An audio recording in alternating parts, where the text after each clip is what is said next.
আপনার মুখ্যমন্ত্রী space science নিয়ে পড়াশোনা করেছেন, মহাকাশযানের সমস্যা ছিল আপনি জানতেন? স্পেস সায়েন্স না, আমি তো জানতাম জর্জিয়া ইউনিভার্সিটির ডক্টরেট। আমি তো জানতাম ওনার ভাইপো MBA ফ্রম দিল্লি ইউনিভার্সিটি। দুটোই ভুয়া, আমরা পরে জেনেছি।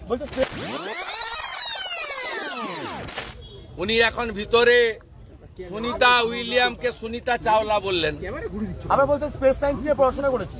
বলছে সুনিতা চাওলা, কল্পনা চাওলার নাম জানে না একটা মূর্খ মুখ্যমন্ত্রী। এটা মূর্খ।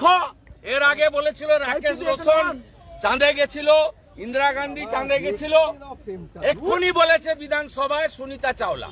উনি তো 5 বছর ধরে ক্যাম্পেইন করছেন গুজরাটি হাটাও, গুজরাটি চলবে না। আর মেহেসানাল রিলেশনশিপ সুনিতা উইলিয়ামের এসে বলছে সুনিতা চাওলা। এ কোন রাজ্যে আমরা বসবাস করছি? আমি সুনিতা চাওলাকে এটা খুঁজে পাচ্ছি না। মাননীয় মুখ্যমন্ত্রী মমতা ব্যানার্জি একাধারে কবি, সাহিত্যিক, আইনজীবী ও জীববিজ্ঞানী। তিনি পশ্চিমবঙ্গের মতো একটি রাজ্যের মুখ্যমন্ত্রীর গুরু দায়িত্ব পালন করছেন।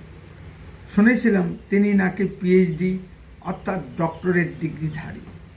নিন্দুকেরা বলে তিনি যে বিশ্ববিদ্যালয় থেকে ডক্টরেট ডিগ্রি অর্জন করেছেন সেই বিশ্ববিদ্যালয়ে নাকি ভারত কেন সারা পৃথিবীতে খুঁজে পাওয়া যায় না। সেই দুঃখে তিনি নামের আগে ডক্টরেট কথাটি ব্যবহার করেন না। নিন্দুকদের কাজ নিন্দা করা, তাদের কথা বাদ দিন। অর্থনীতিতেও তার অগাধ পাণ্ডিত্য। তিনি হেঁটে যেতে যেতে 5 মিনিটের মধ্যে রাজ্য বাজেট বানিয়ে ফেলতে পারেন। কেন্দ্রীয় অর্থমন্ত্রী নির্মলা সীতারামন কোন ছাড়, তার পাণ্ডিত্যের তুলনা তিনি নিজেই।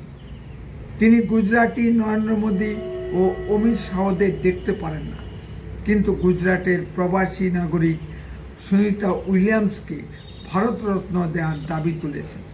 নমস্কার, আপনারা শুনছেন উত্তরে কণ্ঠ। উত্তরে কণ্ঠ থেকে আমি প্রভাত বসাক, তুফানগঞ্জ, কোচবিহার। আমাদের জানা ছিল না মাননীয় মুখ্যমন্ত্রী মমতা ব্যানার্জি আবার মহাকাশ বিশেষজ্ঞ। এরকম প্রতিভাবান মহাকাশ বিজ্ঞানীকে নাসা কেন ডাকে না সেটাই আশ্চর্যের। আমেরিকান প্রবাসী ভারতের গুজরাটের বংশোদ্ভূত সুনিতা উইলিয়ামস 9 মাস মহাকাশে থেকে সম্প্রতি পৃথিবীতে ফিরে এসেছেন। সেই ভয়ঙ্কর সুন্দর দৃশ্য আমরা পৃথিবীবাসী দেখলাম। রাজ্য বিধানসভায় দাঁড়িয়ে আমাদের মাননীয় মুখ্যমন্ত্রী সুনিতা উইলিয়ামসকে সুনিতা চাওলা বলে উল্লেখ করলেন। তিনি সুনিতা উইলিয়ামসকে ভারতীয় মহাকাশচারী কল্পনা চাওলা ভেবেছেন। তিনি আমেরিকান নাগরিক সুনিতা উইলিয়ামসকে ভারতরত্ন দেওয়ার দাবি তুলেছেন। আমি জানি না কোনো বিদেশি নাগরিককে ভারতরত্ন দেওয়া যায় কিনা। মাঝখান থেকে বিরোধী দলনেতা শ্রী শুভেন্দু অধিকারী মিথ্যাবৃত্তি আমাদের মাননীয় মুখ্যমন্ত্রীর সম্পর্কে কুকথা বলছেন। তিনি জীববিজ্ঞানী বললাম এই কারণে, তিনি 1500 কেজির মানব শিশু আবিষ্কার করেছেন। তিনি আইনের ডিগ্রিধারী, কিন্তু কোনো দিন কোনো মামলায় এজলাসে দাঁড়িয়েছেন কি আমাদের জানা নেই। রাজ্য সরকারের বিভিন্ন কেসে কপিল সিব্বালের মতো আইনজীবীদেরকে দাঁড় করিয়ে কোটি কোটি মানুষের ট্যাক্সের টাকা গচ্ছা দিতে হচ্ছে। তিনি তো নিজেই দাঁড়াতে পারেন, তাতে কোটি কোটি মানুষের ট্যাক্সের টাকা বেঁচে যায়, মামলাতেও হার হয় না। এমন সর্বগুণে গুণান্বিত মুখ্যমন্ত্রী ভারতে দ্বিতীয়টি আর দেখা যাবে কিনা সন্দেহ। নিন্দুকেরা বা বিরোধী দল শুধু শুধু বলে তিনি নাকি রিগিং, ফলস ভোট ও গণনায় কারচুপি করে ভোটে জিতেন। তিনি প্রকৃত ধর্মনিরপেক্ষ, কিন্তু নিন্দুকেরা তাকে চূড়ান্ত সাম্প্রদায়িক ভাবে। তবে হ্যাঁ, ভোটে জেতার জন্য একটুখানি মুসলিম তোষণ করেন, কারণ মুসলিমরা হলো তার দুধের গাই। তিনি ইচ্ছামতো তাদের থেকে দুধ দহন করতে পারেন। তিনি টাকার বিনিময়ে বিদ্যালয়ের শিক্ষকদের চাকরি বিক্রি করেন। আরে ছ্যা, এগুলো সব বিজেপির অপপ্রচার। মাঝখান থেকে তার ক্যাবিনেটের শিক্ষামন্ত্রী পার্থ চট্টোপাধ্যায় সহ সকল শিক্ষা দপ্তরে আমলারা জেলে ঘানি টানছে। এ সকলই সব বিজেপির অপকর্ম।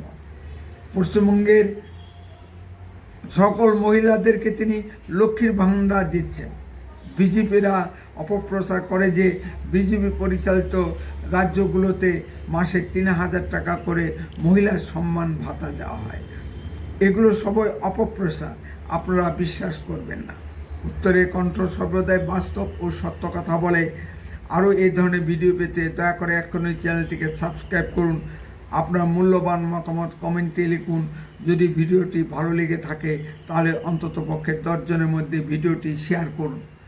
উত্তরের কণ্ঠ দেশের কথা বলে, দশের কথা বলে। আপনারা চোখ রাখুন উত্তরের কণ্ঠের পর্দায়। বন্দে মাতরম। ভারত মাতা কি জয়।